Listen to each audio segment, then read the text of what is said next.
저는 오늘 강연에 추천 강연의 사회를 맡은 전동연구원 정광훈입니다. 반갑습니다.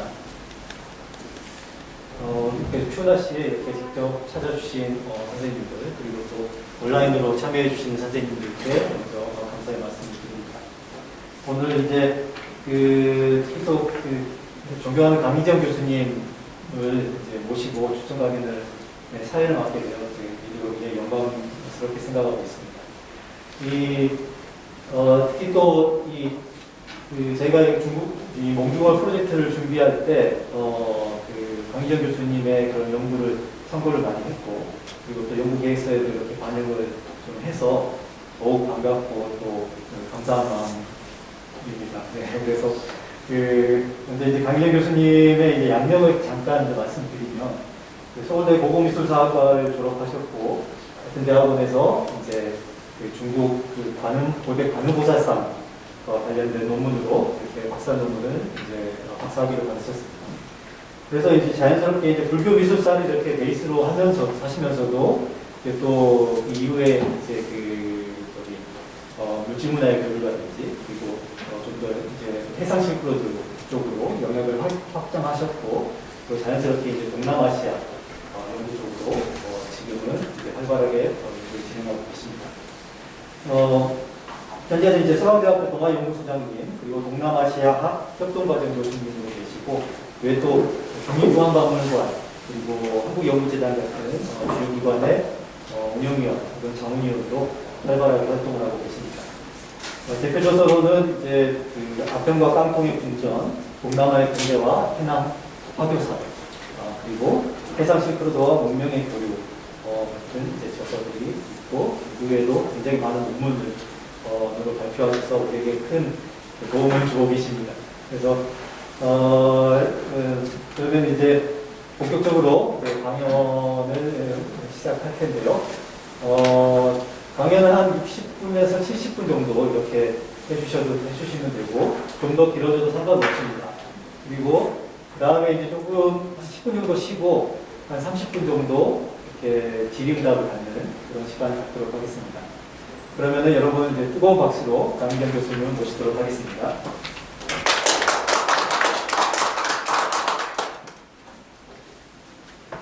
너무 소개를 훌륭하게 해주셔서 몸둘 바를 모르겠습니다. 무엇보다도 일단 이렇게 뜻깊은 자리에 불러주셔서 너무나 감사하고요.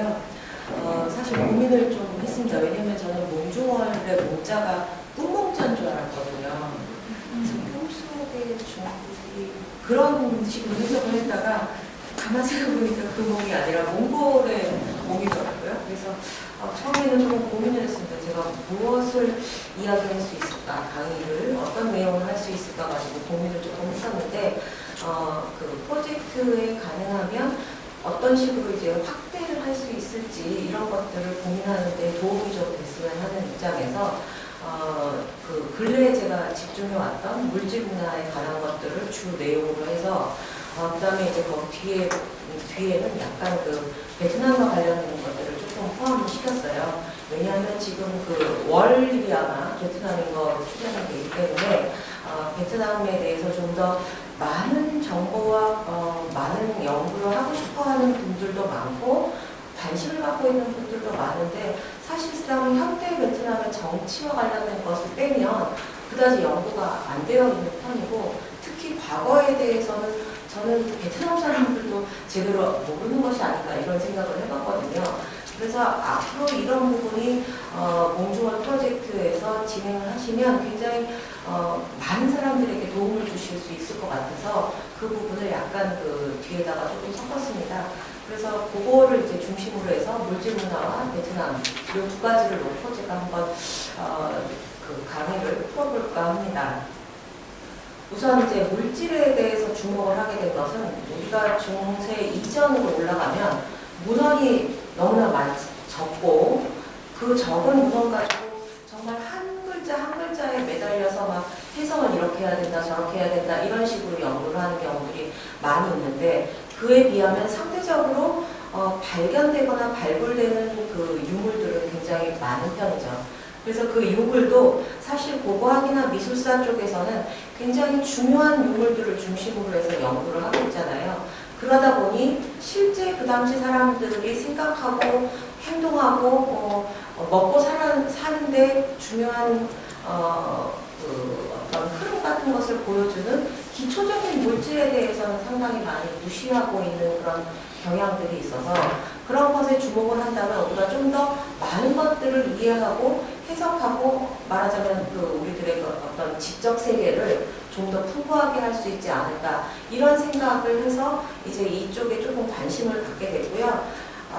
그 결과 중에 하나 지금 오른쪽에 보시는 해상 실크로드와 문명의 교류라는 책은 저희가 이거를 주제로 해가지고 국제회의를 한번 2017년인가 국제회의를 한번 기획해서 12월 달에 한 적이 있습니다. 그래서 그때 와주신 많은 분들의 그 논문들, 베트남도 있고 뭐 인도, 태국 여러분들이 있었는데 그 논문들을 이제 외국분들 논문은 번역을 해서 같이 모아서 수정 보완한 것입니다. 그때 발표했던 분들 중에는 이제 본인은 개별적인 논문을 내겠다라고 해서 논문을 내신 분도 있고요. 거기에 논문으로 내지 않고 괜찮다, 책으로 실어도 된다라고 하신 분들 것만 모은 것이 저 해상 실크로드와 문명의 교류라는 책이었습니다. 그래서 지금 이제 이거를 보여드리는 이유는 사실상 우리가 많은 경우에 육상으로 가는 그런 실크로드에 대해서 굉장히 관심이 많고 거기에 이제 초점을 맞춰서 모든 연구가 진행되고 있는 편인데요. 실제로는 육상 못지않게 굉장히 긴 세월 동안 사람들의 움직임, 사람들의 교류, 문화 이런 것들을 왔다 갔다 하게 만들었던 가장 중요한 루트가 해상 실크로드가 아닌가라고 생각을 했었고요. 그 해상 실크로드로 오고 간 것들이 굉장히 뜨문뜨문 증거들이 나오고 있는데 그 중에 우리나라도 역시 한 축을 담당했을 것이다 라고 추정되는 것들이 있어서 그거를 이제 보여드리려고 이것을 가지고 왔습니다. 지금 이쪽에 보시는 것이 들어가지지가 않네요. 이쪽에 보시는 이것이 결상이식이라고 하는 건데 귀걸이입니다. 요 가운데 여기 요 부분을 가지고 귀를 이렇게 꽂는 그런 귀걸이인데요. 요 귀걸이가 현재 우리나라에서 고성, 사천, 부산, 여수 이런 곳에서 13점이 발굴이 됐습니다. 그런데 이 귀걸이는 지금 오른쪽에 보시는 홍콩 역사박물관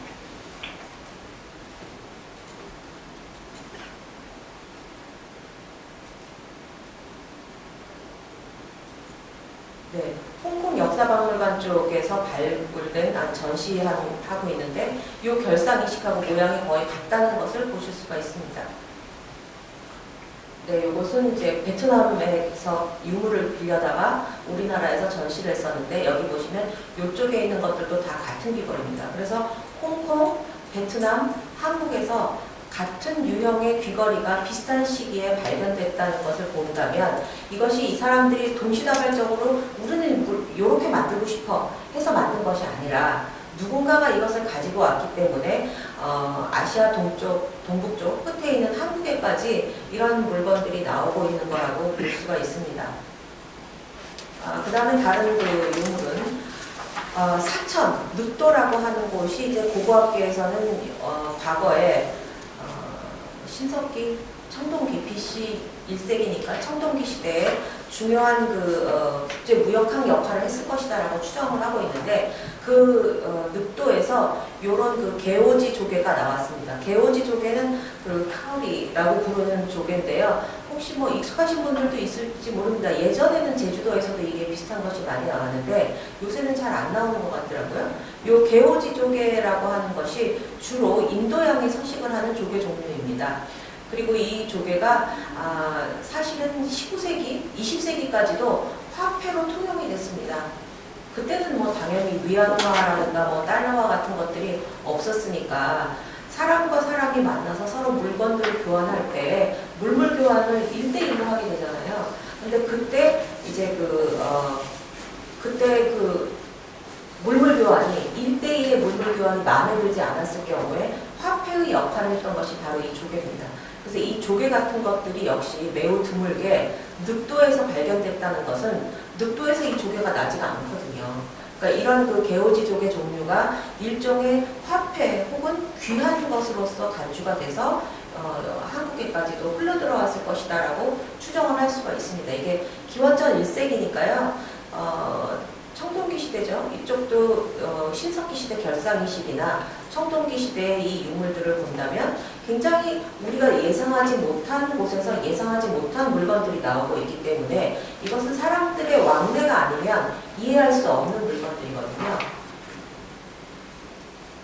그래서 이제 우리가 생각할 때 문명이라는 것이 과연 무엇인가, 그리고 우리는 무엇을 문명이다라고 이야기하는가, 이런 것에 대한 이제 의문을 가지고 그 문명과 문명은 고립돼서 발달한 것이 아니기 때문에 그 고립이 아니라 이 서로 간의 왕래를 통해서 이 문명을 만들어갔다, 문명을 더욱더 풍성하게 했다, 이런 것들을 보여주기 위해서 제가 교역로를 가지고 왔습니다. 이 아래쪽에 보시는 이것이 이제 해상로를 통해서 어떻게 왔다 갔다 할 수 있는가를 보여주는 것이고, 이 위쪽에 있는 것이 우리가 흔히 이야기하는 비단길 실크로드입니다. 우리는 보통 이제 실크로드 중국 사람들은 이제 장안, 그 다음에 우리는 여기서 다시 경주까지 왔다 그러고, 일본 사람들은 그게 교토 나라로 들어갔다고 하고 이렇게 이야기를 합니다만, 대부분의 경우에는 이제 이쪽 지역에 집중돼서 실크로드 연구를 하고 있는데요. 그리고 그 북방에 요즘에 이제 중국 쪽에서 이제 발굴이 활발하게 이루어지고 있는 쪽이 이 초원길에 해당하는 지역들입니다. 초원길은 이제 흔히 이제 스텝로드라고 하는 그거고요. 그래서 이것이 이제 세계의 가장 중요한, 물론 이제 부대륙의 경우죠, 3대 교역로라고 이야기를 하고 있습니다. 스텝로드, 실크로드, 해상 실크로드 이렇게 되고 있습니다. 그래서 이런 길들을 따라서 물건이 오고 가고 사람이 오고 가고 그들에 의해서 새로운 요소들이 특정 지역에 들어감으로 해서 문명을 더욱더 풍부하게, 더 화려하게, 다양하게 만들어주는 역할을 했을 것이다 라고 이야기를 할 수 있습니다. 대체로 이제 요거는 이제 방금 말씀드린 것이고, 해상 실크로드는 대략 지중해에서 시작해서 홍해, 아라비아해, 그리고 인도양, 태평양, 대서양을 오고 가는 지구를 다 두를 수 있는 그런 교통로라고 볼 수 있고요. 중국 사람들은 남방 실크로드, 주로 남쪽 사람들이 그렇게 이야기를 하는데, 해양 실크로드 이렇게 이야기를 할 수도 있고요. 하기도 하고요. 그 다음에 이거를 통해서 그러면 가장 중요하게 많이 오고 간 것들이 무엇인가 하면 이제 실크, 그 다음에 주로 동남아 인도에서 나는 향료, 특산물, 도자기입니다. 그런데 한 14, 15세기 이후에는 도자기가 가장 많이 왔다 갔다 했기 때문에 서양 사람들 중에서는 이거를 세라믹 로드라고 불러야 된다라고 주장을 하는 사람들도 있습니다. 물론 이제 이거에 대해서 또 이제 더 많은 사람들은 서양 사람들이 주목을 해서 동남아시아를 점령을 하게 된 배경이 향료를 독점하겠다라는 것이 있었기 때문에 여기를 이제 향료길, 스파이스 로드로 불러야 된다. 해상 실크로드가 뭐냐? 이렇게 주장을 하는 사람들도 있습니다. 이거는 결국 어떤 물품이 가장 많이 오고 갔느냐에 따라서 길들의 이름을 이렇게 불러야 된다라고 주장을 하는 것이죠. 이 길들을 더 이제 특히 바닷길을 활발하게 오가게 만든 것은 이제 정화라고 볼 수가 있고요. 다 아시는 대로 이 정화는 정화가 원정을 하고 돌아와서는 더 이상 명나라에서는 해금령을 내렸죠. 바다로 나가는 것을 금지합니다. 그래서 그것이 중국이 오늘날까지도 해군이 약한 바다로 가는 그런 여러 가지 바다를 통해 얻을 수 있는 것들이 아주 약한 이유가 이 이후 명청대에 내린 해금령 때문입니다. 15세기 후반 이후에 유럽인들의 대항해 시대가 일어나는데, 이 대항해 시대는 이제 본격적으로 유럽인들이 아메리카 대륙을 발견하고 동시에 아프리카와 동남아시아, 동북아시아 일부, 아시아 일부를 점령해서 식민지로 만든 그런 계기가 됐고, 그런 일종의 전제 조건이 된 거죠. 이때 대항해 시대에 그 바다를 통해서 돌아다니지 않았다면 오늘날의 역사는 과거와 달랐을지도 모르겠습니다. 결국 이들의 이 대항해 시대를 통해서 식민지 쟁탈전, 그리고 각종 물류의 전 지구적인 이동이 가능해졌습니다. 왜냐하면 중앙아시아를 중심으로 한 실크로드는 육지에서 육지로 운반을 하는 거잖아요. 그래서 대부분 중국에서부터 뭐 멀리 간다면 로마, 뭐 가끔 가다 이집트까지 갔다고 이야기를 합니다만 그렇게 왔다 갔다 할 수 있는 것인데 비해서 바닷길은 바다를 통해서 다니는 것이다 보니 아프리카, 그 다음에 호주를 발견한 이후에는 호주, 그리고 남미까지를 돌아다니는 것이니까 사실은 전 지구, 정말 지구가 둥글다는 것을 확인시켜주는 그런 길이라고 할 수 있습니다. 그리고 이 길을 더 활발하게 이용할 수 있게, 바닷길을 더 많이 이용할 수 있게 했던 그것은 18세기 이후에 그 서양에서 증기기관이 발명되고 그거를 배에다 활용해서 증기선을 만들고 증기선을 통해서 바다를 이용한 왕래가 더 빨라지고 그런 것들을 통해서 더 빠르게 확산됐고요. 그것은 18, 19세기에 이제 더 강화된 거라고 볼 수 있습니다.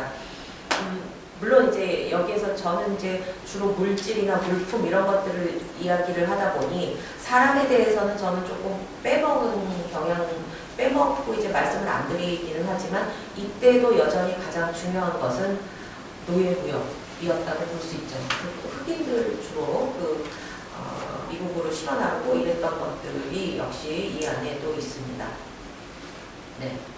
처음에는 이제 이런 지금 혹시 기억하실지 모르겠지만 옛날 영화 중에 뭐 뱅어라든가 뭐 이런 거 보시면 이런 저 노들은 전부 노예들이 접는 거잖아요. 그래서 이런 배들이 이제 고대에 먼저 사용이 되고 그 다음에 중세에 십자군 전쟁 같은 거 할 때는 주로 이런 배들이 사용이 됩니다. 이제 전쟁을 해야 되니까 밑에 군사들을 많이 실어 나를 수 있는 그런 배를 개발을 하는 거죠. 그리고 이것은 다 잘 아시는 중국의 정크선입니다. 이 정크선이 주로 양자강을 이제 거슬러 올라가면서 물건들을 실어 나르고 이것이 점점점 명대 정도에 가면 15세기 정도에 이것이 점점점 바깥으로 나와서 바다로 왔다 갔다 하는 그런 배가 되었습니다.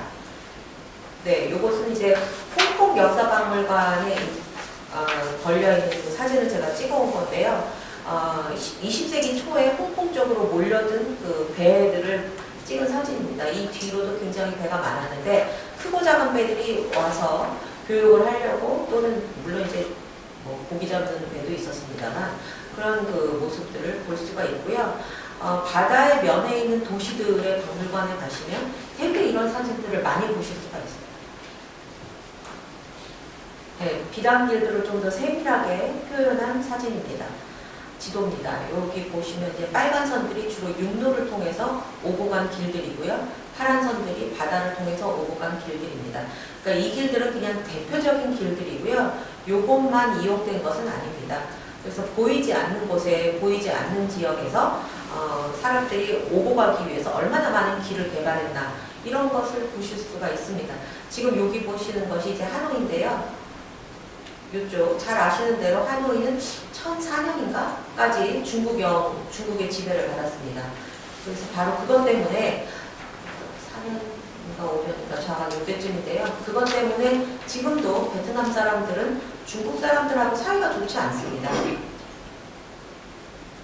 자기들이 과거에 1000년 동안 지배를 받았다는 것 때문에 굉장히 중국 사람들을 좀 싫어하는 정서가 이렇게 내면에 깊이 깔려 있어요. 그런데 그럼에도 불구하고 지금 그 남쪽 지역, 동남아시아 지역에서 어떻게 보면은 신흥 강자라고 할 수 있는 곳이 베트남이잖아요. 그래서 중국과 베트남은 끊임없이 어떤 관계를 모색하고 있다 이렇게 봐도 과언이 아닐 것 같습니다. 이 하노이를 제가 지금 굳이 딱 집어서 말씀드리는 이유는 몽중월 때문이기도 하지만 이 하노이를 통해서 사실상 배가 여기까지 와서 내륙으로 들어가는 경우들이 많았거든요. 그러니까 배로 그 서아시아, 이란, 이라크 있는 이 서아시아로부터 해서 또는 인도에서 시작하기도 하고 이런 배들이 여기까지 와서 하노이에 정박을 하고 여기서 내륙으로 들어갑니다. 중국 내륙으로. 그러면 중국 내륙으로 이렇게 쭉 들어가면 한쪽으로는 그 광동성으로 해서 강릉 지역, 옛날에 그 중국의 강릉 지역 쪽으로 해서 들어갈 수가 있고요. 그렇게 해서 중국의 그 남북조 시대 같은 경우에는 난징 방향으로 남경 쪽으로 이렇게 해서 내륙으로 이렇게 들어갑니다. 그리고 일부는 여기서 내륙으로 들어가서 사천 지역으로 들어가고요. 그래서 이 하노이라고 하는 곳이 우리는 그냥 지금은 그 베트남의 경우에는 월남전 때문에 그런 기업들을 주로 하고 있지만 사실은 옛날에 하노이라고 하는 것은 중요한 교통의 요지였다고 봐도 과언이 아닙니다. 적어도 1000년대까지는 그랬고요. 그 이후에는 베트남 내부에서 전쟁을 통해서 왕조들이 계속 이제 생겼다가 망했다가 막 이랬기 때문에 하노이의 그 교통의 요지로서의 중요성은 상대적으로 줄어듭니다. 그 외에 이제 바다를 통해서 중국 방면으로 들어갈 수 있는 거는 이제 그 미얀마 쪽에서 들어갈 수 있는 거거든요. 여기 보시면 이제 양곤, 옛날에 그 랭군이라고 불렀던 양곤이 있는데요. 양곤 쪽까지 배로 와서 여기서 내륙 지방으로 들어가면 윈난을 통해서 다시 중국 방면으로 들어갈 수가 있습니다. 그리고 이 양곤에서 우측으로 태국 쪽으로 조금 더 가면 혹시 다 기억을 하실지 모르겠지만 그 차마고도 옛날에 좀 이제는 꽤 됐습니다만 그 다큐멘터리 있었잖아요. 차마고도가 이제 이쪽 그 미얀마에서 운난 쪽으로 들어가는 길이기 때문에 여기도 역시 중요한 물론 차마고도는 길이 워낙 좁고 험하니까 많은 것들을 실어 나르지는 못했을 겁니다. 많은 것들은 못 실어 나르고 그 대신 집중적으로 작고 가볍고 비싼 거 중심으로 왔다 갔다 했을 거라고 볼 수가 있습니다. 네. 또 이제 많은 분들이 이제 우리나라와 관계를 좀 궁금해하는 분들이 있기 때문에 제가 항상 이것을 집어넣는데요. 삼국유사에 보면은 인도에서 아유왕이 황철 57,000근, 금 30,000근을 2년 있는 땅으로 실어 보냈는데 2년 있는 땅을 못 찾아서 배가 바다에서 굉장히 오랫동안 헤매다가 경주 땅에 이르러서 마침내 이것이 2년 있는 땅이다라고 했다라는 그런 기사가 나옵니다. 그래서 거기서 그 아유왕이 보냈다는 황철과 금을 이용해서 황룡사, 경주가 심해 이제 황룡사라고 지금은 터밖에 없지만 황룡사의 불상을 만들었다. 이런 기록이 삼국유사에 나오고요. 그 다음에 그 중국 쪽에 있는 정사들, 정사 왜곡전들이 있거든요. 그 정사 왜곡전의 기록들을 보면 그 베트남 중부에 있었던 이묵이라고 하는 나라에서 금 10,000근, 은 100,000근, 동 300,000근을 중국에 조공했다. 이런 기록들이 나옵니다. 따라서 이런 것들을 보면 베트남 중부에 있었던 이 나라에서 중국에다가 보냈다라는 것이 이제 확인이 되고 이때 보낸 것들이 주로 이제 금속유. 이 당시에는 당연히 금속이 어디서 나느냐가 굉장히 중요했을 거니까 그 금속류의 그 많은 수가 중국으로, 많은 양이 중국으로 들어갔다라는 것을 알 수가 있습니다. 그런데 사람들이 기록만을 보면 이게 그래, 그랬나? 설마 100,000근 과장이지.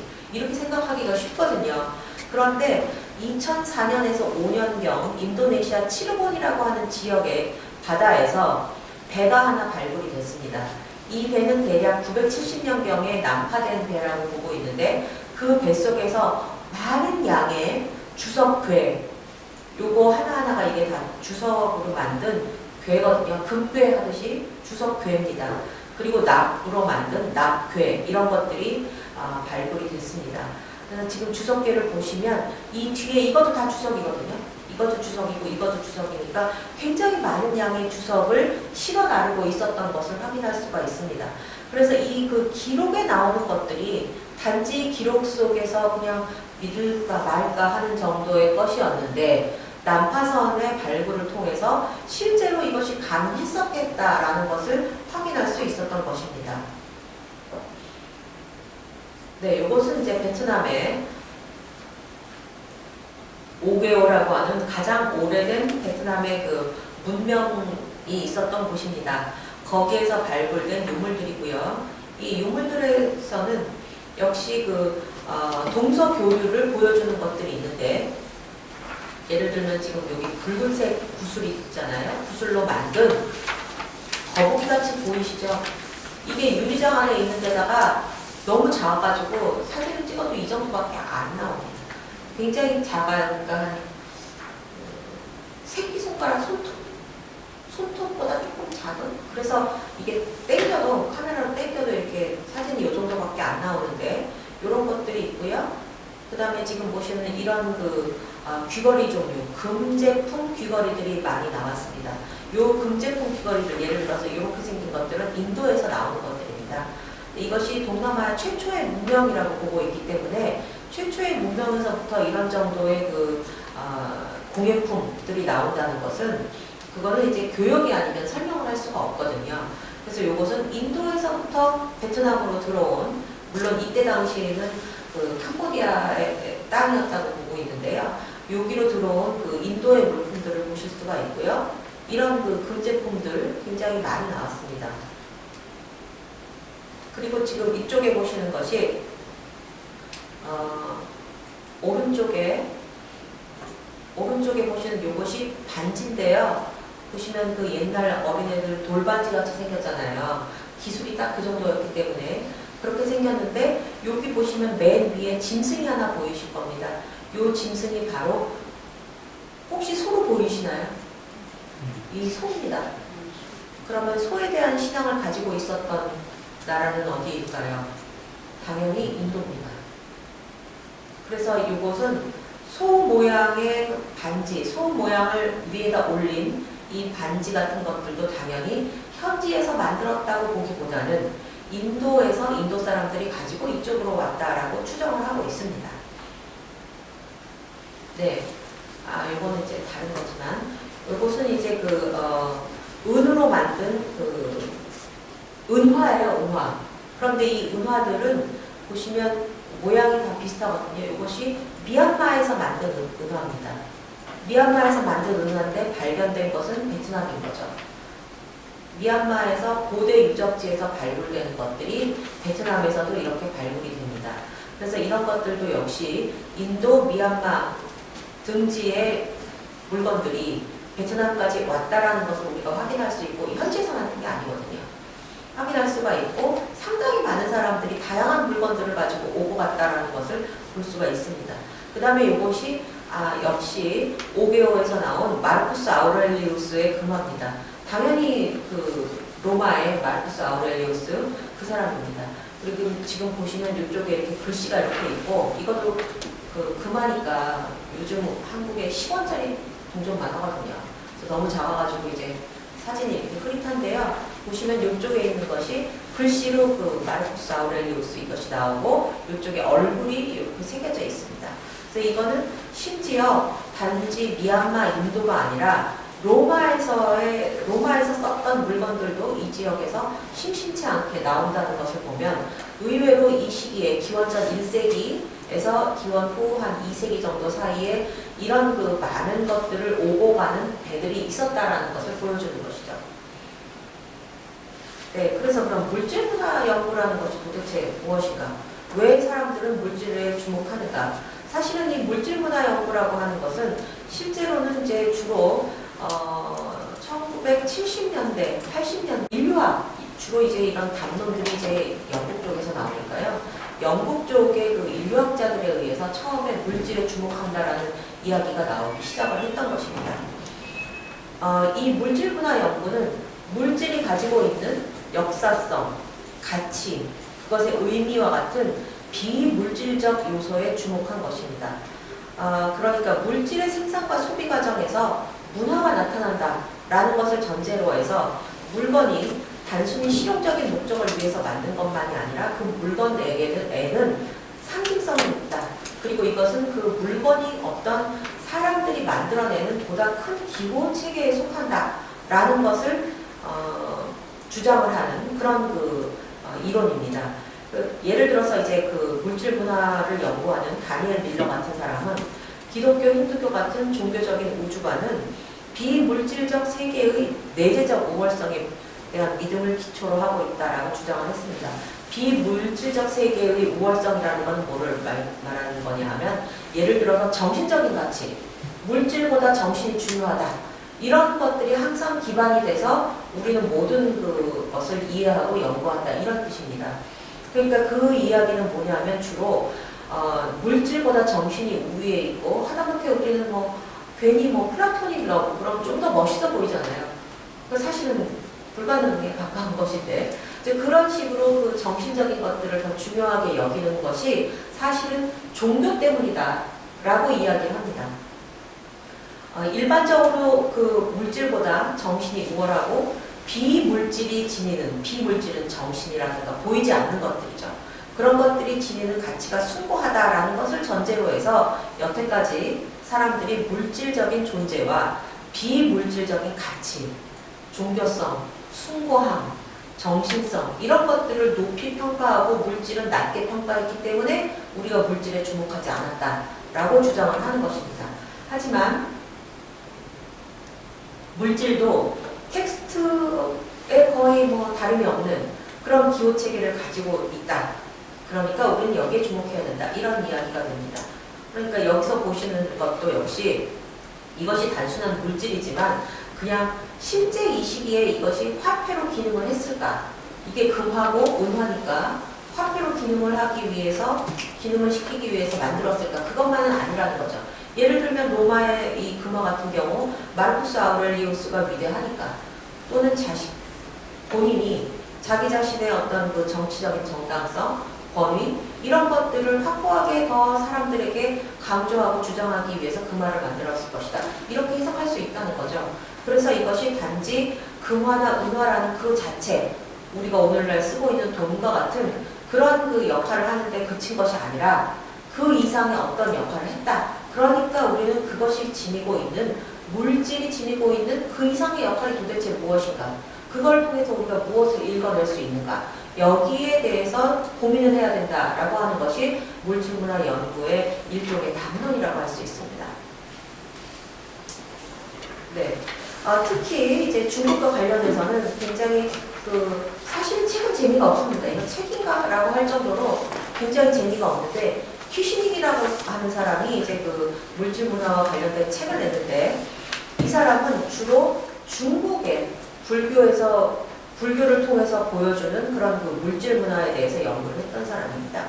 그래서 불교가 중국에 전해진 이후에 다양한 물질들이 함께 전해지면서 중국인의 생활에 크게 영향을 미쳤다라고 이야기를 하고 그걸 가지고 책을 냈는데 책은 사실 그냥 그렇고요.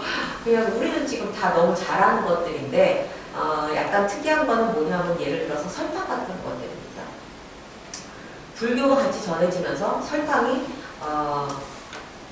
원래 중국에 안 났던 거잖아요. 그래서 그 설탕이 인도, 동남아시아에서 중국으로 전해졌다.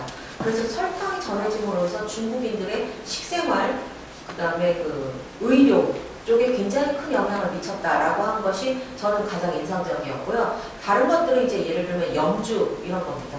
염주가 이제 그 전에 불교가 전해지기 전에 당연히 중국에 없었으니까 그래서 그런 것들을 이제 이야기를 했습니다. 그래서 물질이 어떤 성물이 되기도 하는데 그건 뭐냐면 이제 사리를 예를 들 수가 있습니다. 사리. 다들 아시는 사리는 부처의 뼈 이런 거죠. 뼈, 손톱, 뭐 두개골 이렇게 이야기를 합니다만 이것이 그냥 이건 물론 기독교에도 있다고 합니다. 사리 같은 것들이 그냥 물질에 불과한 것인데 거기에 이게 부처의 사리라는 것 때문에 이게 종교적으로 굉장히 중요한 성물이 된다는 것입니다.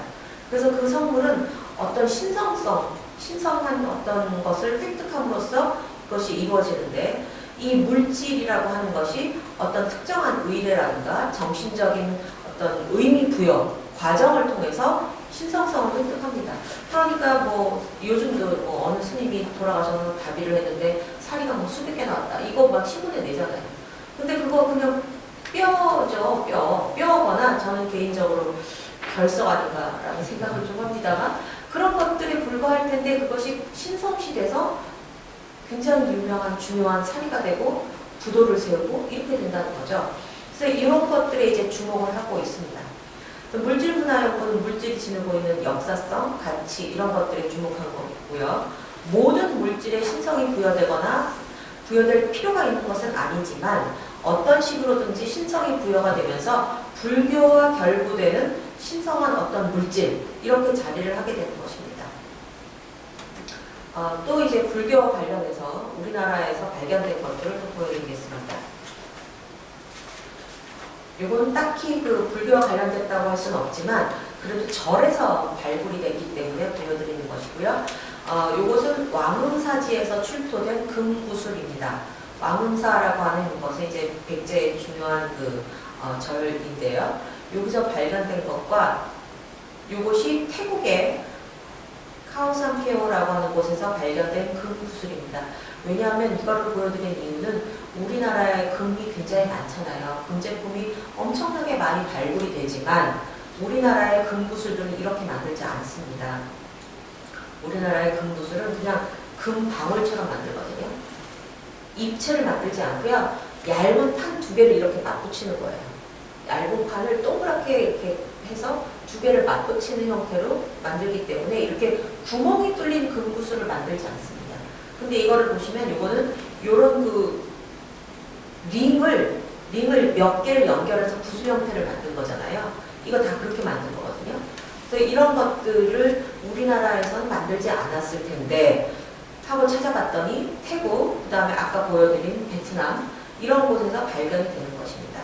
그래서 이런 것들을 놓고 봤을 때 우리가 예상하지 못한 어떤 그 시기에 백제라든가 신라라든가 하는 곳에 중국을 거쳐왔을 것 같은 이런 그 동남아시아 혹은 인도 쪽의 유물들이 계속 나오고 있다는 것은 우리가 이런 그 물질, 물품에 주목하지 않을 수 없게 만드는 요인이 되는 것입니다. 네, 또 하나 보여드릴 것은 이것은 이제 익산 미륵사지입니다. 익산 미륵사지 석탑에서 유명한 사리비가 이런 식으로 나왔는데요. 이것이 이제 선화공주님이 아니라 뭐 다른 누가 사택적덕의 따님이 만들었다 이런 그 명문이 쓰여 있는 건데 이런 그 사리함에서 이것들이 나왔어요. 이런 것들이 나왔는데 여기서 제가 주목하는 것은 진주입니다. 하얀 것들이 이거 진주거든요.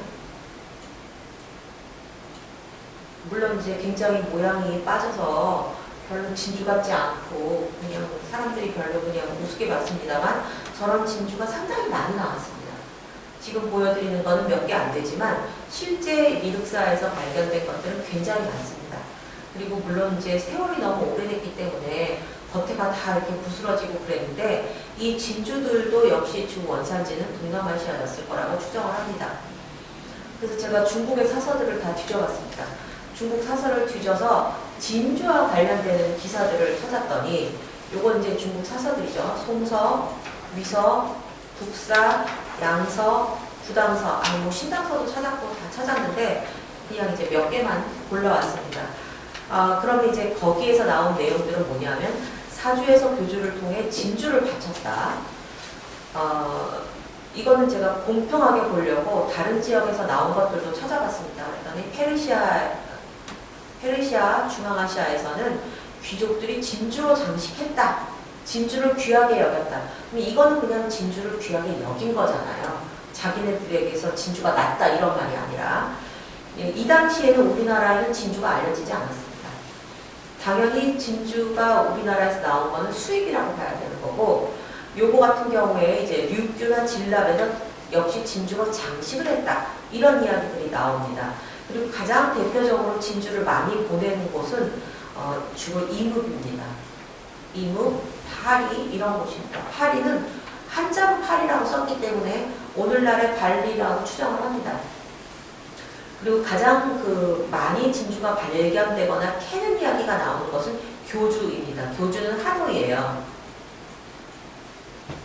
중국 사서에는 이제 아까 말씀드린 대로 1000년 동안 한 무제가 이제 중국에서 이제 남쪽으로 우리나라에 한 성을 설치한 것처럼 베트남 북부에 한 부분을 설치하는데 그때서부터 한 무제 때부터 약 1000년 동안 중국의 지배를 받았잖아요. 그러다 보니 중국에서는 교주 쪽으로 귀향을 보내요. 자기들이 생각할 때 못 살고 살기 힘든 그런 동네라고 생각을 했기 때문에 교주로 이제 귀향을 보냅니다.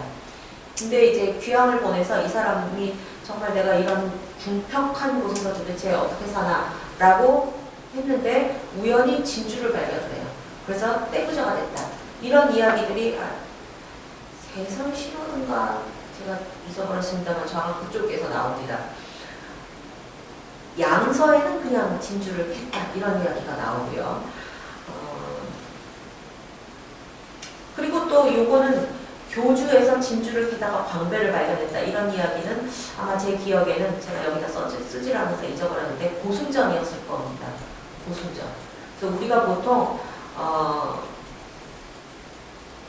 이제 역사하시는 분들은 이런 데 관심이 없어서 고승전을 잘 안 보시거든요. 그러니까 불교를 하는 분들만 고승전을 보는데 고승전 같은 데도 이게 어느 정도 진실이냐 이런 걸 확인하기는 어렵지만 그래도 이런 이야기들이 꽤 나오고 있어서 고승전도 역시 참고를 하실 만한 그런 내용이 있을 거라고 봅니다. 네, 남북조 시대에는 전반적으로 사치품, 보석 이런 것에 대한 수요가 매우 높았습니다. 그리고 이들이 이제 그런 것들을 주로 동남아시아나 인도에서 가져오고 싶어 했는데 오나라는 이때 당시 기록에는 배를 5,000척 가지고 있었다. 양나라는 2만 척 가지고 있었다. 이런 기록들이 나오고요. 교주 자사, 교주 아까 하노이라고 말씀드렸죠. 하노이의 자사였던 여대는 좀 더 많은 실태를 파악하기 위해서 주운과 강태를 캄보디아로 파견을 합니다. 이때 당시 캄보디아에 있었던 나라가 부남이거든요. 그래서 이들이 남긴 기록이 부남 이물지, 오시 외국전, 부남 토속전 이런 것들입니다. 근데 이런 것들을 통해서 이것들이 전체가 그대로 남아있는 건 아니고 후대의 기록에서 인용한 것들을 통해서 이것들을 부분적으로 복원을 하고 있는데 이런 것들을 보면 이때 당시에 오나라 때 외국이 어땠느냐 부남의 토속은 무엇이냐 이런 것들에 대해서 관심을 갖고 기록을 남겼던 것을 알 수가 있습니다. 이 4세기쯤 되면 로마가 동로마 제국과 서로마 제국으로 분열을 하기 때문에 그때까지 로마에서 막 빨아들였던 중국 물품, 동남아 물품, 인도 물품에 대한 수요가 줄어듭니다. 그러다 보니 서아시아, 인도, 동남아시아의 배들이 방향을 중국으로 돌렸어요. 물건을 팔아야 자기들이 이문을 남는데 그 이문을 이제 더 이상 로마 귀족들이 사주지를 않으니까 로마도 이제 자기네들이 너무 정신이 없어서 못 사는 거죠. 그래서 그거를 배를 자꾸 중국 쪽으로 가게 됩니다. 그래서 중국에 이때 당시에 주로 남조죠. 중국 남조로 물품을 가지고 와서 장사를 하게 돼요. 그래서 이 남조에는 이때부터 외부에서 조공을 했다라는 기록들이 엄청나게 늘어납니다. 물론 이제 다양한 다른 기록들이 있는데 마수디라고 하는 사람이 쓴 제가 원문은 보지 못했습니다만 황금초원과 보석강이라고 하는 책에는 6세기에 중국 배들이 수시로 유프라테스강 하구까지 와서 정박했다 이런 기록들이 나옵니다. 그런데 중국 배들이 6세기에 여기까지 갔을 가능성은 굉장히 적거든요. 아마도 인도나 동남아시아 쪽의 배가 이쪽에 가서 우리가 중국에서 왔다 라고 주장을 했을 것 같아요. 그거는 그래야 이게 중국 물건이다 라고 비싸게 팔았을 거 아니에요. 그래서 그런 식으로 이제 거래를 텄을 거라고 생각이 되고요. 또 다른 예를 보면 구법승 법현이 귀국할 때 스리랑카에서 200여 명을 수용하는 굉장히 큰 배를 탔다 이런 기록이 나옵니다. 근데 법현이 돌아오다가 산동성 앞바다에서 배가 난파가 되거든요. 그래서 이 사람이 정신을 잃었다가 내가 깨보니까 사람 소리가 들려서 숲으로 가서 숨었다. 근데 말을 들어보니까 낯익은 말이더라. 들어보니까 중국어더라. 이런 내용들이 나옵니다. 그래서 다행히 고향 가까운 곳에서 난파가 돼서 무사히 집으로 돌아가는, 집이 아니고 절이겠죠. 돌아간다는 그런 기록들이 나오는데요. 이런 거를 보면 의외로 굉장히 많은 배들이 오고 가면서 물건과 사람이 같이 왔다 갔다 했다라는 것을 아실 수가 있습니다. 대체로 배길을 보면 이런 식으로 겐지스강을 따라서 내려오는 사람들이 말레이 반도 쪽으로 들어와서 또는 인도네시아 방면으로 해서 이렇게 하노이 쪽으로 갑니다. 그래서 하노이에서 여기서 내륙으로 가거나 다시 배를 타고 이렇게 산동성 방면으로 갑니다. 그래서 이쪽 연안에 항구 도시들이 발달하는 거고요. 다 아시는 광저우가 아마 이 근처에 있을 거고 광저우하고 그 다음에 상해 쪽 양자강 하구에 있는 도시들 강소성 이쪽에 있는 도시들이 발달을 하게 됐을 것입니다. 네, 때로는 이렇게 가기도 합니다. 이 아랍과 동남아의 배들이 중국 해안에서 교육을 하려면 당연히 허가를 받아야 했겠죠. 그래서 허가를 받기 위해서 지방관을 통해서 중앙정부에 조공을 바칩니다. 그래야 이제 들어갈 수가 있잖아요. 세상에 오늘날도 비자를 받아야 들어갈 수 있는데 이때도 당연한 거였겠죠. 그래서 이들이 와서 조공을 하고 그 다음에 항구 도시에 있는 지방관들에게는 당연히 뇌물을 바칩니다. 뇌물을 바치고 뭐 이들이 중앙정부에 올린 표문 같은 것들이 북사, 남사 뭐 이런 데 나오거든요. 근데 표문을 보면 굉장히 잘 썼어요. 그래서 정말로 이 사람들이 이 표문을 썼을까라고 의심을 하게 되는 것이죠. 그래서 지방관들이 뇌물을 받고 써준 게 아니냐 그렇게 생각을 할 수가 있고요. 그걸 보면 이제 뭐 그냥 다 뻔합니다. 황제의 의인덕이 하늘과 같아서 뭐 그런 내용입니다. 그런 표문을 바쳐서 이제 허가를 받아서 들어갑니다.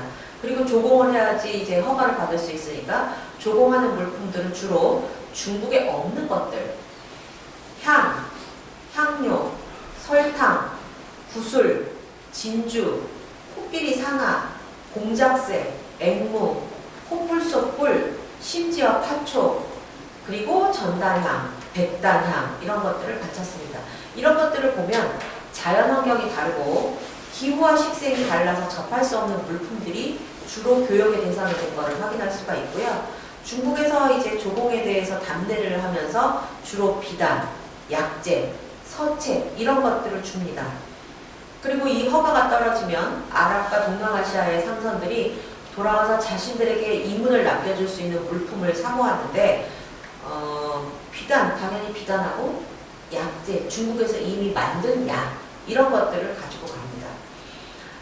중국의 약재와 음식 재료에 쓰이는 동남아시아의 몰약, 수지, 정향, 카드멈 이런 것들도 중요한 수입품이 됐는데 거꾸로 이걸 이용해서 약을 만들면 수출이 되는 거죠. 그래서 아까 말씀드린 키슈닉이라고 하는 사람들은 이 정향이나 후추 같은 것들이 이 무렵에 중국에 대거 소개가 됨으로써 이 대거 소개된 이것들이 중국의 의학사, 음식의 역사에 굉장히 큰 공헌을 했다. 이렇게 이야기들을 하고 있습니다. 이것은 당나라 때의 궁정화가였던 주방이라고 하는 사람이 그린 만이 직공도라고 하는 그림입니다. 만이는 다 아시는 대로 오랑캐죠. 만이는 주로 남쪽에 사는 오랑캐다 이런 뜻입니다. 이 오랑캐들이 와서 조공을 바치는 그림을 주방이 그렸습니다. 요거를 조금 보시면 이상한 나무같이 생긴 거를 들고 가잖아요. 이런 것들은 향 종류일 거라고 생각을 합니다. 향 종류. 그 다음에 여기 엄청나게 긴 뿔을 가진 산양 같은 거 보이시죠? 그리고 이런 울퉁불퉁한 물건들은 아마 상어라고 봅니다. 중국 본토에서 다 볼 수 없는 것들이죠. 네, 여기 보시면 요거 보이세요? 요거? 이거요. 공작 깃털입니다. 그러니까 기록에 나오는 것들이 사실이라는 것을 그런 그림을 통해서 확인을 할 수가 있는 것이죠. 네, 그리고 실제로 제가 무덤 이름은 잊어버렸는데 이건 난징에서 찍은 거거든요. 남경의 황제인가 귀족인가의 능에서 이런 공작새 깃털이 발굴이 됐습니다. 그러니까 이거를 보면 그림도 나오고 물품 자체도 나오고 기록에도 나오고 그러니까 박자가 딱딱딱 맞는 그런 예들이 있는 거죠. 이것은 시안의 교통대학 부지를 정리하다가 나온 물건이에요. 그래서 거기를 이제 발굴을 했거든요. 그래서 이건 대략 7세기경에 만든 거라고 보고 있고요. 도관 7개국명 육판은합이라고 하는 것입니다. 7개국의 이름이 써 있습니다. 그리고 여기서 제가 주목한 것은 가운데에 있는 이 코끼리 보이시죠? 코끼리를 타고 가는 사람이에요. 근데 이 사람의 앞에 여기 어떤 사람이 머리에 뭐 이렇게 이고 있는 것처럼 보이잖아요. 저것은 아마도 향로일 거라고 생각을 합니다. 향로를 이렇게 이고 가면서 향로를 갖고 가면 당연히 향을 피우잖아요. 향을 피워서 자기 앞에 길을 정화를 하는 거고 정화를 하는 거니까 이 코끼리에다 싣고 가는 거는 굉장히 중요한 거. 즉 살이라고 보고 있습니다.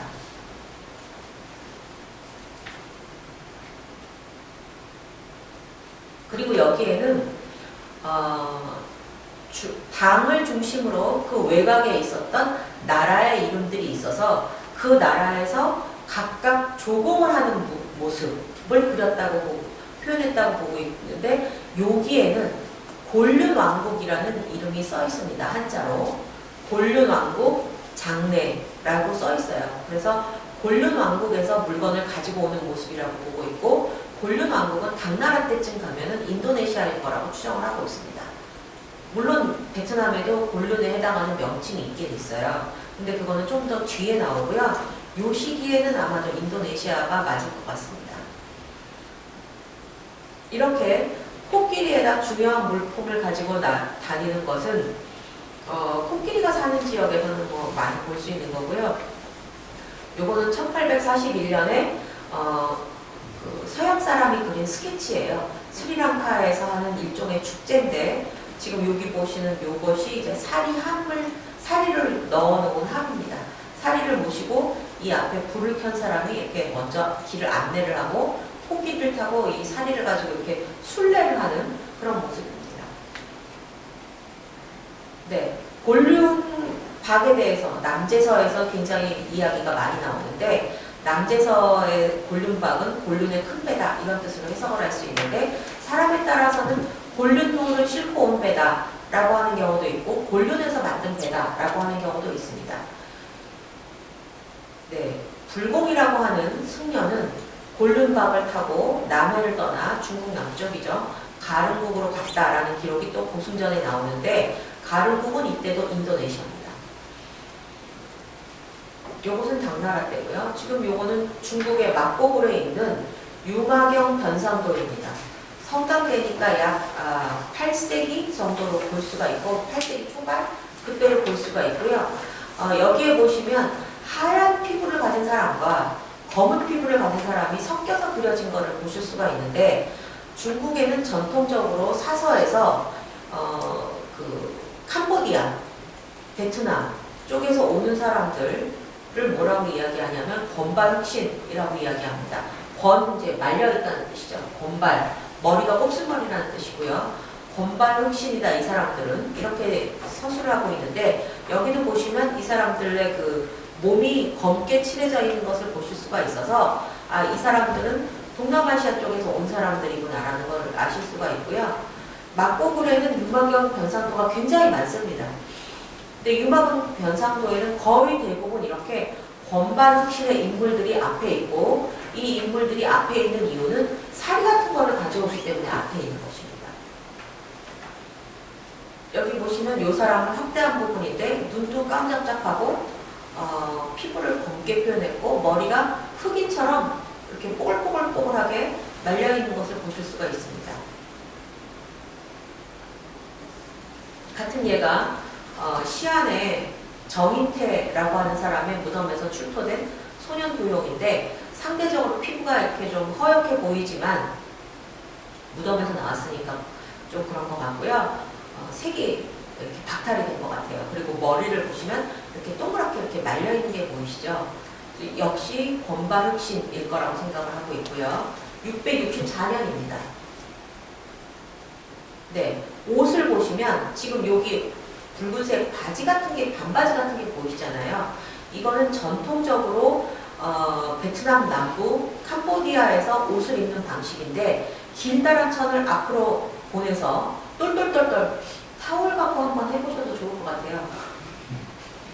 샤워하고 나셔서 똘똘똘똘 말아서 요거를 바지 뒤로, 다리 뒤로 보내서 뒤에다가 꽂는 거거든요. 이렇게. 그럼 여기 지금 이렇게 된 부분이 뒤로 보낸 부분입니다. 그거를 이제 그 20세기 초에 만들어 봤는데, 이런 식으로 남자가, 이거 천이에요. 천인데 아무런 재단을 하지 않은 천을 이렇게 말아서 바지처럼 입고 있는 것을 보실 수가 있습니다. 근데 이것은 곤륜노 도용이라고 알려져 있고, 시안 역사박물관에 있습니다.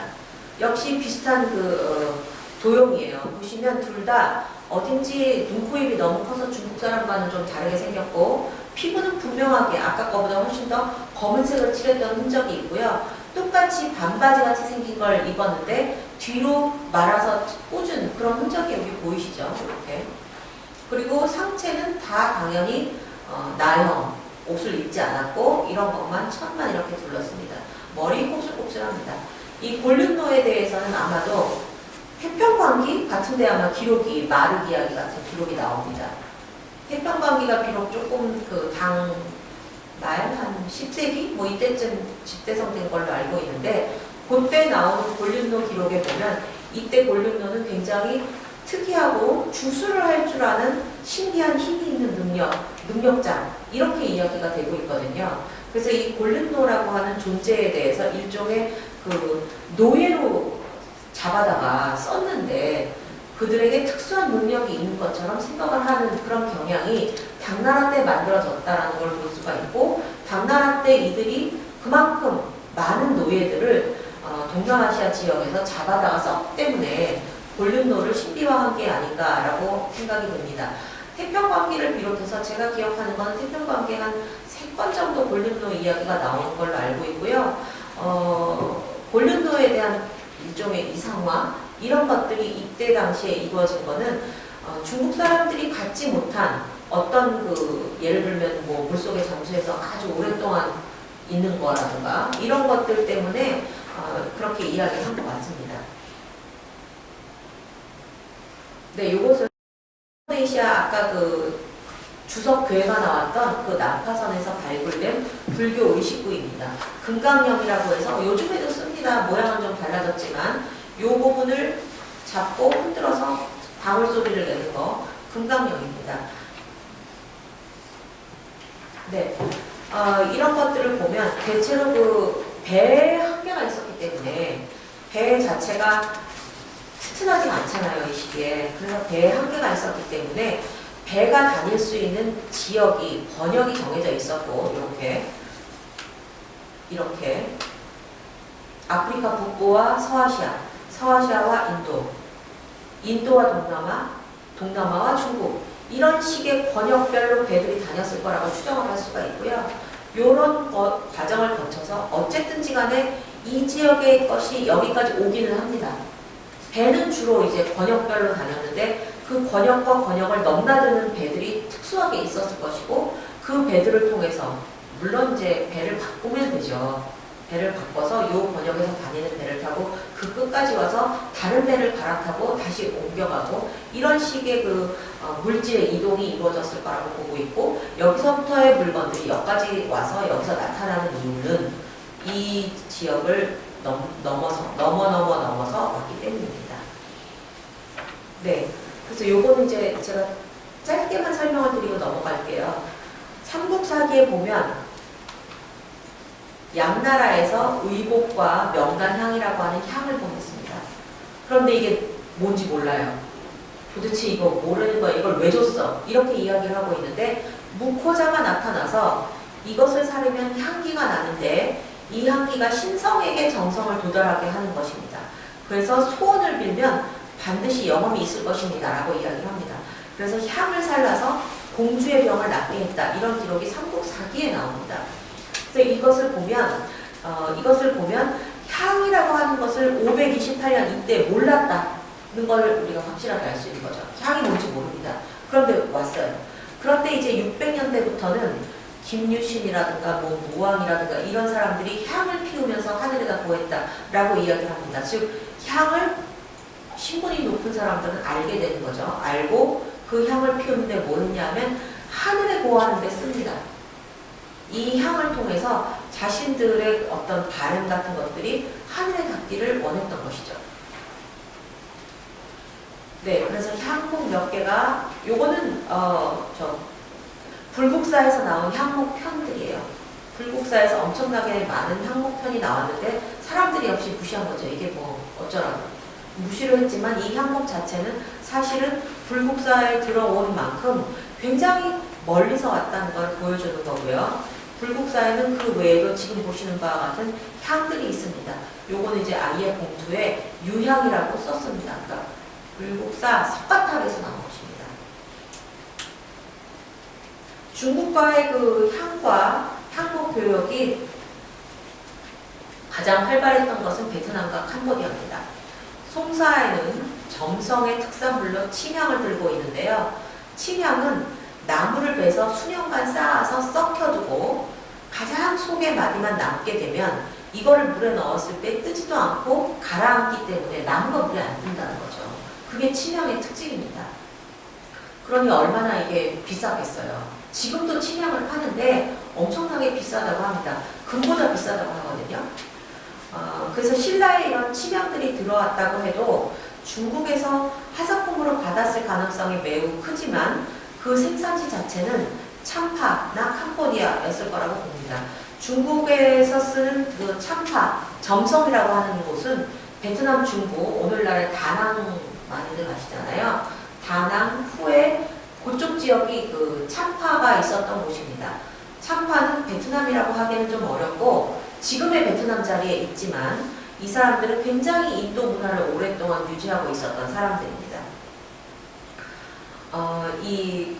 일본에서도 671년에 텐지 천황이 법홍사에다 가사, 금발, 첫단령을 하사했다 이런 기록이 나오고 일본의 그 보물창고인 효소인 정창원에는 향목이 하나 있었는데 이것이 이겁니다. 그냥 나무 조각이잖아요. 그러니까 사람들이 다 무시했죠. 나무인데 어쩌라고 이쁘지도 않고 무슨 미술품도 아니고 이거 뭐 천황이 줬다니까 우리가 갖고 있는다 라고 생각하고 무시를 했는데 일본 사람들이 이 나무의 성분을 분석했더니 이것이 동남아시아산이라는 것이 판명이 됐습니다. 그래서 캄보디아에서 온 나무를 이미 7세기에 일본 천황이 선물로 받아서 자기 그 창고에다가 보관을 하게 시켰던 거죠. 송사 995년의 송사 기록에 보면 점성의 왕이 대모 10근, 용내 2근, 후추 200근, 후추 엄청나게 많이 줬습니다. 그러니까 아까 제가 빼먹었는데 후추와 설탕이 동남아시아에서 원래 시작은 인도에서 보냈는데요. 인도는 머니까 상대적으로 그렇게 많이 자주 올 수가 없어요. 그래서 그 대신에 중국에 그걸 가장 많이 보낸 게 동남아시아고 동남아 중에서도 아까 말씀드린 점성, 그러니까 베트남, 중국 그리고 캄보디아입니다. 캄보디아가 이때는 나라가 컸기 때문에 캄보디아에서 엄청난 양의 후추를 종종 보냅니다. 베트남, 중부와 캄보디아에서 엄청난 양의 침향을 공급했고 그것이 우리나라, 일본에도 전해졌을 거라고 추측이 됩니다. 518년에는 간타리에서 향량을 보냈고 탄탄에서도 역시 향량을 보냈다. 이런 기록들이 나오는데 간타리나 탄탄이나 전부 말레이 반도 쪽에 있었다고 추정되는 나라들입니다. 대부분의 향들은 주로 중국에 들어간 것들은 캄보디아, 베트남, 그리고 약간 멀리는 말레이시아 쪽에서 들어온 겁니다. 이 향의 유입은 불교 문화의 대중화, 의례의 증가와 함께 아주 활발하게 활성화가 됩니다. 그 외에 이제 물품들이 어떤 식으로 오고 갔나, 그리고 그것이 어떤 결과를 낳았나를 보여주는 것이 지금 보여드리는 요 빗이에요. 아마 제 생각에는 실제로 저거는 빗이 아니라 여자분들 잘 아시겠지만 머리에 꽂는 장신구였을 것 같거든요. 그런데 여기서 주목되는 것은 이것들입니다. 앞에 달려있는 꽃 장식 있잖아요. 이 꽃 장식의 재료가 대모라고 하는 얘예요. 거북이. 거북이 등껍질인데 이 거북이는 당연히 우리나라 쪽에서 나오는 거북이가 아니라 사는 거북이가 아니라 동남아시아의 열대 바다에서 사는 거북이입니다. 그러니까 이 거북이 불쌍하죠. 저만큼 크려면 정말 오래 살아야 되거든요. 그 오래 산 그 거북이를 잡아서 등껍질을 주로 수출을 해요. 그러면 그 수출한 걸 가지고 이런 식의 그 장신구를 만들고요. 아니면 가마, 마구 이런 것들을 만듭니다. 물론 정조 때도 만들었어요. 정조 때는 안경테가 각 대모로 만든 것입니다. 안성 장명사에서는 이와 같은 향목들이 나왔고요. 평창 월정사에서도 속에는 반드시 이런 향 같은 것 쪼가리가 같이 나옵니다. 근데 사람들이 이런 형체 있는 유리병 같은 것만 중요하게 여기기 때문에 나무에 주목을 안 해요. 그런데 이 나무는 사실은 굉장히 비싼 나무인 거죠. 멀리서 왔으니까. 네, 그 향들은 주로 어디다 피웠냐 하면 지금 보시는 바와 같은 향로에다 피웠습니다. 이것은 한무제 등에서 나온 향로인데요. 이런 향로 대신에 불교가 들어온 이후에는 이런 식의 향로로 바뀝니다. 요거는 손에 잡았다고 해서 병향로라고 부르는 것인데, 이 병향로는 불교와 함께 들어온 것이 아닌가 추정이 돼요. 왜냐하면 한나라 때 불교 이전의 향로들은 이렇게 생긴 그릇 모양의 향로거든요. 그런데 불교가 들어온 이후에 예를 들어서 도낭 막곡을 벽화라든가 하는 곳에서는 이런 식의 향로를 잡고, 여기 지금 여기 이렇게 잡고 있잖아요.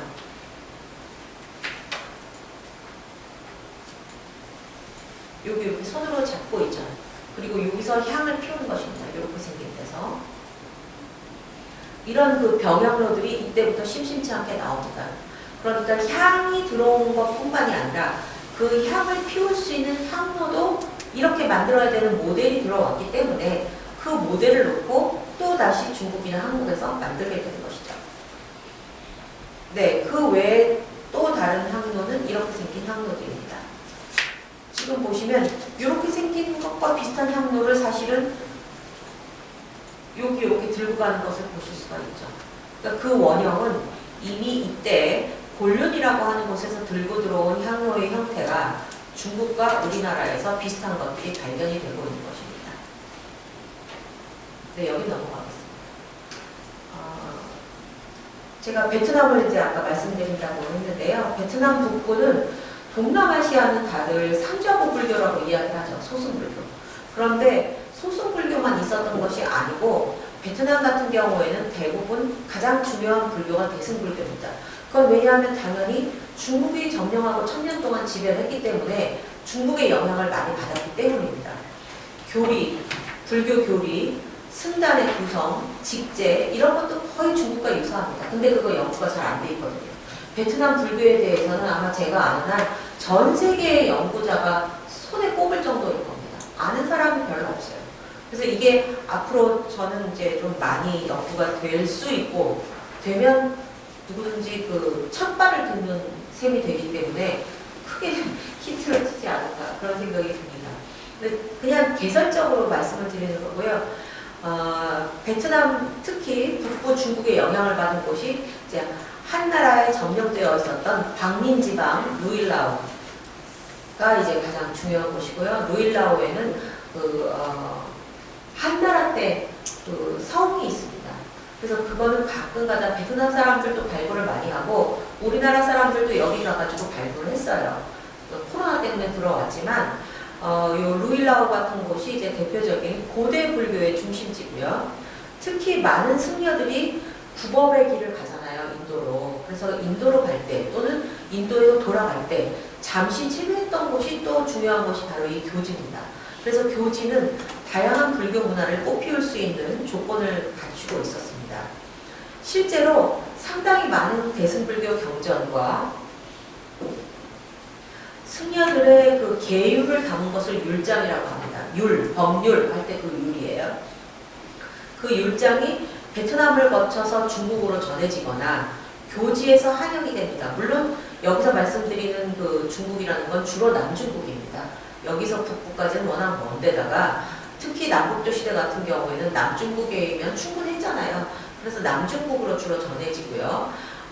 교지에서 한영된 것들도 있습니다. 당연히 동남아시아 그 유일의 한자 문화권인 베트남이 중국하고 비슷한 대승불교를 갖고 있는 것은 너무나 뭐 생각 하나하나 당연한 일이었겠죠. 그러면서도 또한 현지화를 좀 해가지고 현지의 그 재래신과의 그 융합을 보여주는 것도 또 베트남 불교의 특징입니다. 네, 그래서 몇 개의 예만 조금 보여드리겠습니다. 이것은 시대가 좀 내려가지만 달랏이라고 하는 베트남 중부에 있는 도시인데 거기에 이름도 이래요. 림푸옥이라고 하는 절이에요. 쭈어가 절입니다. 절. 쭈어 림푸옥 하면 림푸옥이라고 하는 절이에요. 근데 여기에 그 탑이 이런 식으로 되어 있고요. 윗부분을 보면 어딘가 중국 남부랑 비슷한 부분이 있어요. 똑같진 않지만.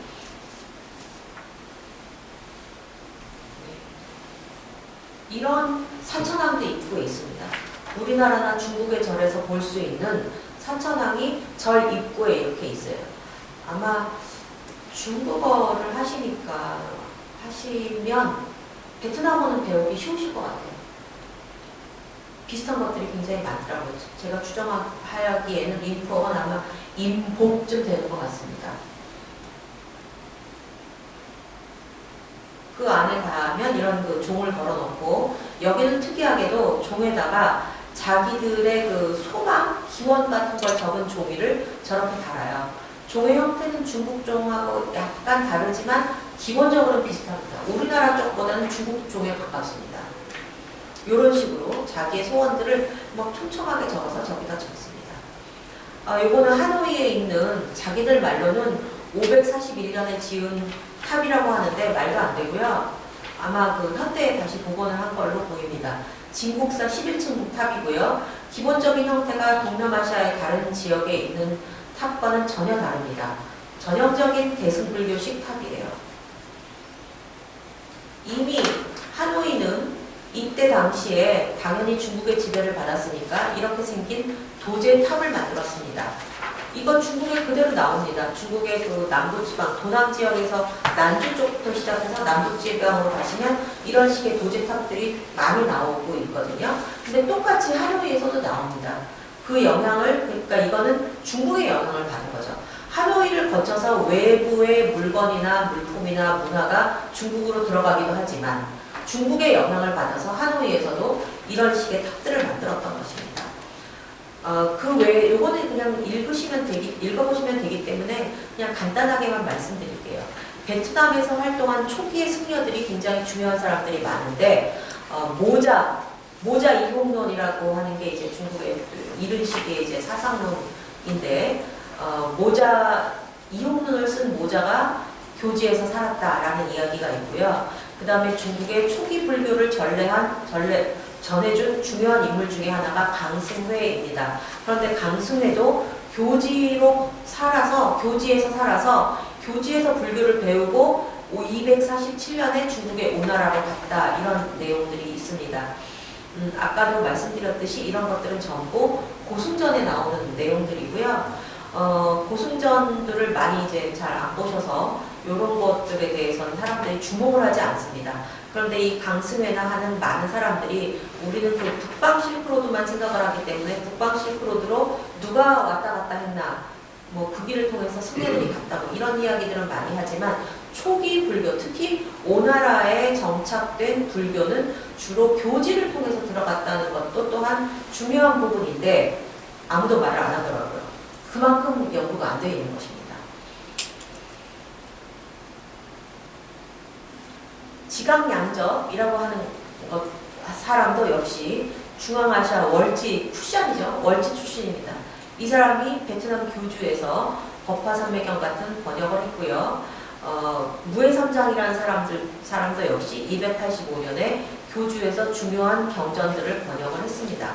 그러니까 이런 것들을 보면 적어도 중국의 남조 쪽에 영향을 미친 불교의 기본적인 이론서들이 하노이 쪽에서 번역된 것들이 많다는 거. 한역이 굉장히 중요했잖아요. 근데 그게 굉장히 많았고 이들이 그 교주에서 할 수 있었던 것은 교주가 그때 중국령에 해당했기 때문에 그랬던 것이라고 볼 수 있습니다. 베트남 불교는 또 많은 사람들이 계속 이제 그냥 막연하게 소승불교만 생각을 하지만 베트남 불교는 아까 말씀드린 대로 대승불교였고 그 중에서도 특히 중국의 영향을 받다 보니 선종이 중요합니다. 근데 그런 거를 다 모르시거든요. 불교사 하시는 분들도 잘 모릅니다. 선종이 매우 중요합니다. 그래서 이 선종이 베트남 불교의 가장 큰 역할을 했고 중국에서 선사들을 불러오기도 하고 선사들이 오기도 합니다. 네, 지금 보시는 바와 같은 이런 석가모니 보행상이 하노이 박물관에 있고요. 광주 출신, 물론 이제 중국의 중요한 승려 중에 베트남에 오는 사람들도 주로 중국 남부 쪽에 있었던 사람들입니다. 그래서 광주 출신의 무원통이라고 하는 승려가 열반한 게 이제 826년이니까 당 말기잖아요. 근데 이 사람이 이제 이러한 경로를 거쳐서 베트남에 옵니다. 그리고 베트남에 와서 건초사라고 하는 절에서 선의 즐거움을 가르치려고 했다. 불교사에서 그 선종의 역사에서 백장회가 굉장히 중요한 인물이거든요. 우리나라에서도 백장회를 이야기를 많이 합니다. 그런데 그 사람에게서 배웠다. 배우고 어디로 갔냐? 교주로 갔다. 이런 것들에 상당히 주목할 필요가 있다고 봅니다. 마지막으로 도자기 간단하게 설명을 드리고 넘어가겠습니다. 이제 송대 이후에 지금까지는 주로 이제 당대까지 말씀을 드렸고 송대까지 가장 중요한 교육품은 도자기였는데요. 벨리퉁 인도네시아의 벨리퉁의 아랍 가우선에서 16만 점의 유물이 발견이 됐습니다. 그런데 그 중에 4만 점의 도자기였습니다.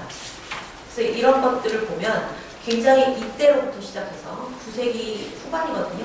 이때서부터 시작해서 18세기 정도까지 가장 중요한 교역 물품은 도자기였다는 것입니다. 네, 넘어가겠습니다. 이런 식의 요거는 이제 제가 싱가포르에서 찍은 사진인데요. 저기 보시는 거는 모형이에요. 요것이 이제 아랍 다우선의 모형인데 요것을 이렇게 만들어 놨더라고요.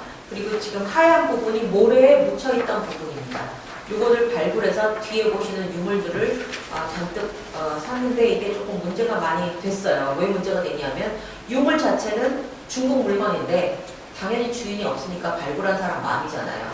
배는 아랍선이에요. 그러면 이 배의 주인과 도자기의 주인은 누가 되느냐 가지고 이제 논쟁들이 좀 있었고 그 뒤에 이제 여러 곡절을 거쳐서 싱가포르에서 이거를 일거에 한 60%인가 그 이상을 삽니다. 그리고선 자기네들이 이렇게 전시를 하고 있는데 여기 보시는 것이 다 호남성 장사에서 만든 도자기들입니다. 이런 식으로 이제 배에서 발굴이 됐어요. 무슨 이렇게 깨지지 않게 사이사이에 물건을 잔뜩 집어넣은 채로 발굴이 됐고요. 그거를 다 집어넣은 형태가 이것입니다. 네. 거의 대부분 호남성에서 됐고 여기에 이제 문자가 있잖아요. 양주에서 나왔다라는 명문이 있습니다. 양주, 양자강 이렇게. 그래서 이 거울을 통해서 이 연대를 배가 갔던 연대를 대략 확인을 할 수가 있었습니다.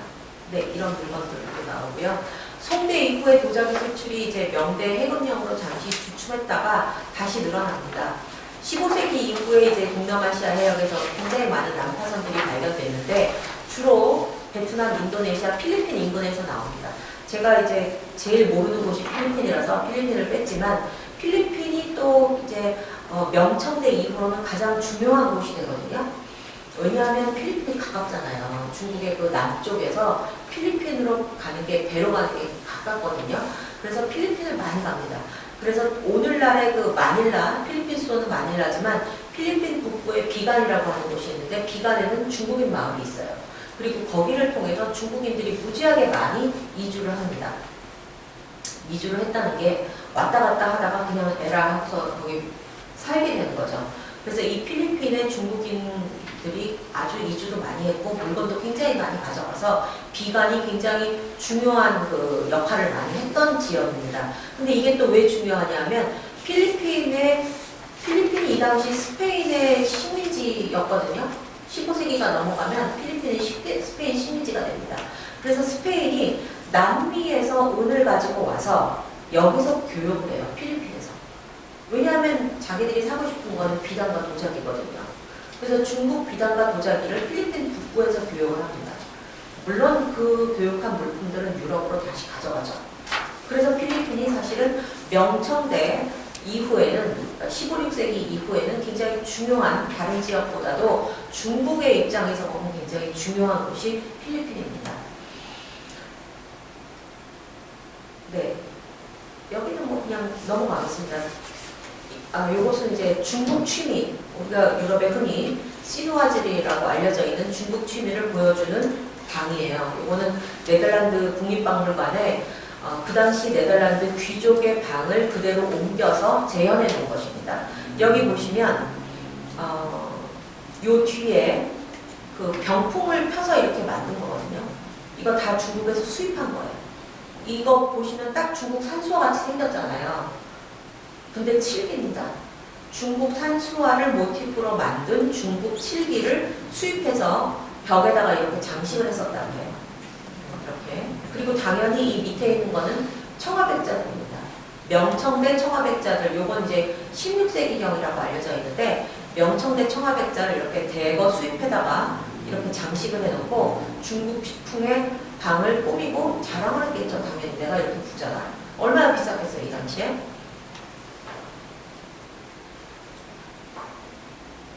네, 요것은 청화백자로 만든 타일이고요.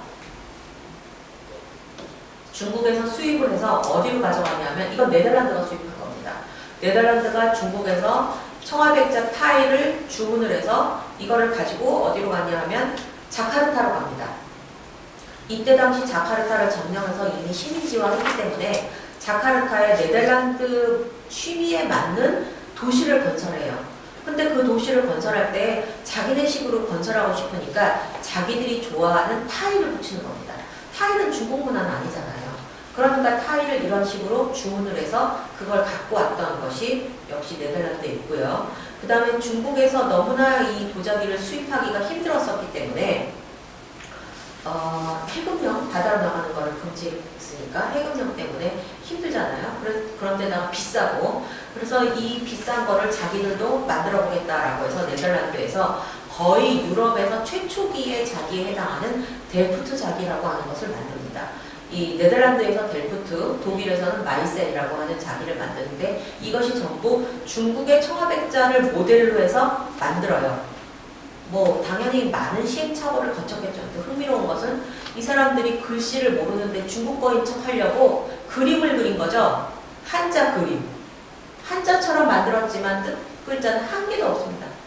뜻이 있을 수가 없어요. 그냥 흉내만 내서 한자처럼 그냥 한자처럼 보이게 만든 거지 진짜 한자가 아니거든요. 그래서 이런 것들이 이 초기에 17세기경에 그 유럽에서 만든 도자기에는 17, 18세기로 가면 유럽에서 만든 도자기에 이렇게 절대로 읽을 수 없는 한자풍의 무늬들이 생깁니다.